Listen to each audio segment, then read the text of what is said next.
Shalom, what's up, man? It's your boy, Yah's Chosen One, and so are you. We are in the book of Genesis. We're on chapter 31, and this great book that the Most High has given us, man. Thank Him for giving us this power, because this is truly power. Power. All right, chapter 31. Okay. And remember when we left on chapter 30, Isaac, sorry about that, Jacob was leaving Laban with all this cattle. He had waxed strong. You know what I'm saying? And he had 4 wives. He had 12 kids now. So, it's time to move on. All right, chapter 31. And he heard the words of Laban's sons, saying, Jacob have taken away all that was our father's, and of that which was of our fathers hath he gotten all this glory. So, here they go hating, Here they go hating on him. And they're hating on Jacob because, he has so much, man. He has money.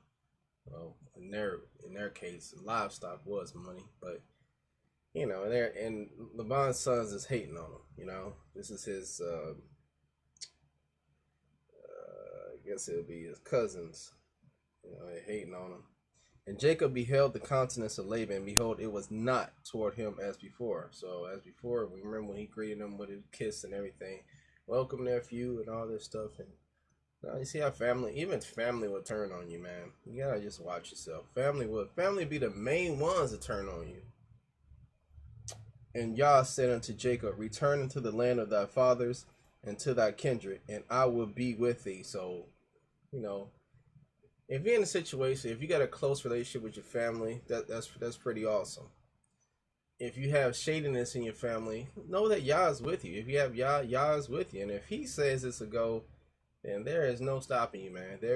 You may have things ahead of you that looks bleak, or at times like, man, how you gonna get out of it? But if he is ahead in your life, then you are good to go. And Jacob sent and called Rachel and Leah to the field unto his flock, and said unto them, I see your father's countenance, that it is not towards me as before, but the Almighty of my father have been with me. And ye know that with all my power I have served your father, and your father have deceived me, and changed my wages 10 times. But the Almighty suffered him not to hurt me. If he said thus, the speckle shall be thy wages, then all the cattle bear speckled. And if he said thus, the ring straight shall be thy hire, then bear all the cattle ring straight. Thus the Almighty have taken away the cattle of your father, and given them to me. So all the ones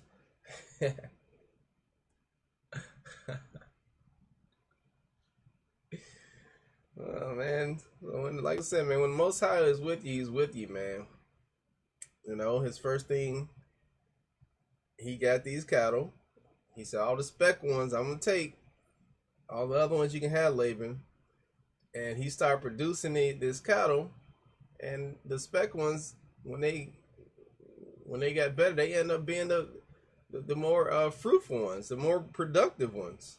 And all the people wanted to buy the cattle from Jacob. And now his Jacob's nephews, his cousins, like, oh man, how this dude get everything? He done robbed our dad. Thus the Almighty have taken away the cattle of your father and given them to me. And it came to pass at the time that the cattle conceived, that I lifted up my eyes and saw in a dream, and behold, the rams which leaped up on the cattle were ring straight, speckled, and gristled. And the Malach of the Almighty spake unto me in a dream, saying, Jacob. And I said, here am I. And he said, lift up now thine eyes, and see, all the rams which leap upon the cattle are ring straight, speckled, and gristled. For I have seen all that Laban doeth unto thee. I am the power of Bethel, where thou anointest the pillar, and where thou vowest a vow unto me. Now arise, get thee out from the land, and return unto the land of thy kindred. See, all the stuff that Laban put him through, the Most High, it wasn't going unnoticed, man. At times you may be going through things in your life where you're like, man, I pray, Yah, why don't you answer me? And this dude went through 14 years of it, man. 14 years of being treated bad. I mean, like, tricked into marrying one of his daughters, but everything happens for a reason. Everything happens for a reason. Even though your paths, you may want to control your own destiny, but if the Most High has a plan for you, then it may not be seen at that time. Like, why am I going through this? But there's always a plan for you, man. It's always a plan for you. And Rachel and Leah answered and said to him, is there yet any portion or inheritance for us in our father's house? Are we not counted of him strangers? For he has sold us and have quite devoured also our money. So I guess he started acting bad toward his own daughters, you know what I'm saying? But Jacob rightfully and labored to get those two women, man. Then Jacob rose up. Wait a minute. All right. For all the riches which the Almighty hath taken from our father, that is ours and our children's. Now, then, whatsoever the Almighty hath said unto thee, do. So it was like they're with their husband. They with their husband. Then Jacob rose up and set his sons and his wives upon camels, and he carried away all his cattle and all his goods which he had gotten, the cattle of his getting, which he had gotten in Paddan Aram, for to go to Isaac his father in the land of Canaan. And Laban went to shear his sheep, and Rachel had stolen the images that were her father's. And we read in Jasher what those images were. And Jacob stole away unawares to Laban the Syrian. Now we see that Laban presided in Syria, in that he told him not that he fled. So he fled with all that he had, and he rose up and passed over the river and set his face toward the Mount Gilead. So he had to do all this in secret, man. He didn't even want Laban to know, because Laban, he was already bitter toward him. And it's a damn shame that he has to leave in secret from his uncle's house with his wives and his kids, and he has to go out in secret. And it was told Laban on the third day that Jacob was fled. And he took his brethren with him and pursued after him 7 days' journey. And they overtook him in the Mount Gilead. And the Almighty came to Laban the Syrian in a dream by night, and said unto him, take heed that thou speak not to Jacob either good or bad. Don't say anything to him. Don't say anything to him. He said, don't say anything to him. Wow. Then Laban overtook Jacob. Now Jacob had pitched his tent in the mount, and Laban with his brethren pitched in the mount of Gilead. And Laban said to Jacob, what hast thou done, that thou hast stolen away unawares to me, and carried away my daughters as captives, taken with the sword? See, he's starting mess. He started mess. He's like, he kidnapped his. Can you kidnap your wife? Well, you can't do it. But this is ridiculous. Wherefore didst thou fly away secretly and steal away from me, and didst not tell me? Like, you don't control me, man. That I might have sent thee away with mirth and with songs, with tabret and with and with harp. Yeah, right, dude. And the Most High told him not to say a doggone thing to Jacob. And hast not suffered me to kiss my sons and my daughters? Thou hast not done foolishly in doing, in so doing. And the Most High just told Laban, don't say anything good or bad to Jacob. Strict orders from the Most High. And what this punk do? It is in the power of my hand to do you hurt, but the Almighty of your father spake unto me yesterday night, saying, take thou heed that thou speak not to Jacob either good or bad. Well, you shouldn't be speaking anything to him, man. Why you going to pursue me?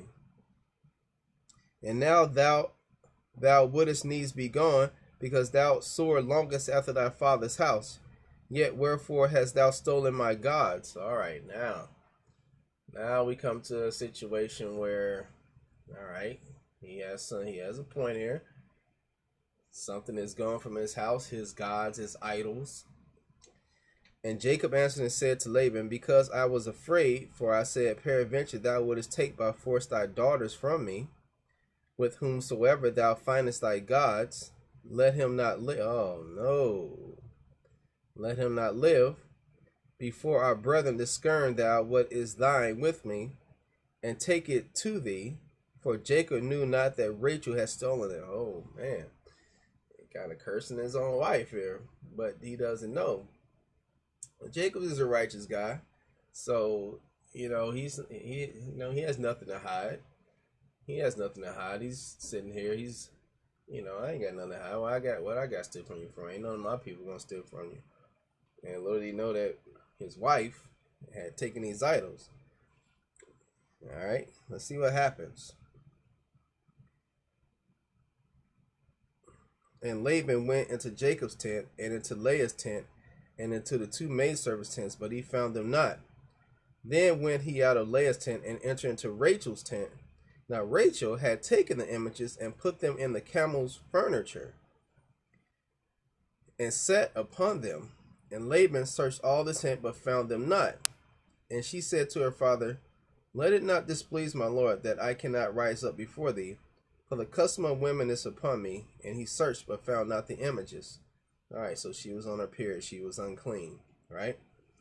And Jacob was wroth and chode with Laban. And Jacob answered and said to Laban, what is my trespass? What is my sin that thou hast so hotly pursued after me? Why are you coming after me, man? What is up with you, dude? You supposed to be my uncle, and you sit up here pursuing me? I have my brother Esau just freaking pursue me, rip me of everything, his son Eliphaz, and now I helped your family get all this stuff. I worked for your tail 14 plus years, and you gonna pursue me like this? What is up with you, dude? Wherefore thou hast searched all my stuff. I mean, you just violating me, man. Wherefore thou hast searched all my stuff. What liest thou found of all the household stuff? Set it here before my brethren and thy brother, that they may judge betwixt us both, man. This 20 years have I been with thee. Thy ewes and thy she-goats have not cast their young, and the rams of thy flock have I not eaten. I ain't even eating your stuff, man. Everything that belonged to you, you got. Everything I had, that's what I did, man. I ain't did nothing to your stuff. That which was of torn of beasts I brought down unto thee. I bear the loss of it.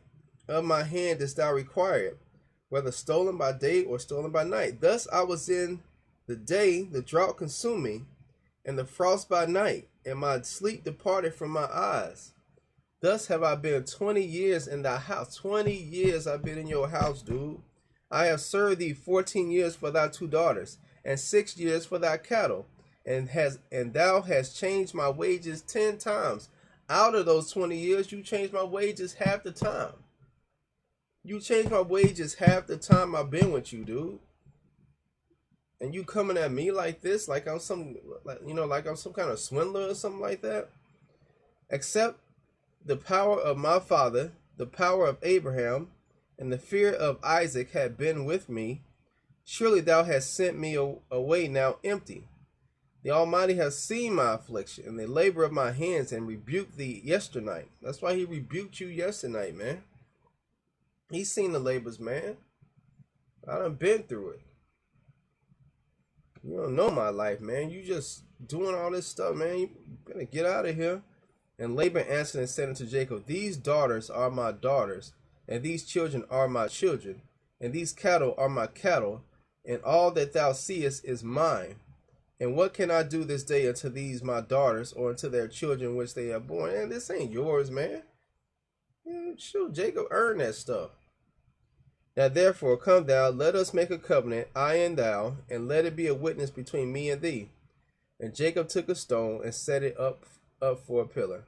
And Jacob said unto his brethren, gather stones. And they took stones and made an heap, and they did eat there upon the heap. And Laban called it Iagar Sahudatha, but Jacob called it Galeed, or the heap of witness. And Laban said, this heap is a witness between me and thee this day. Therefore was the name of it called Galeed.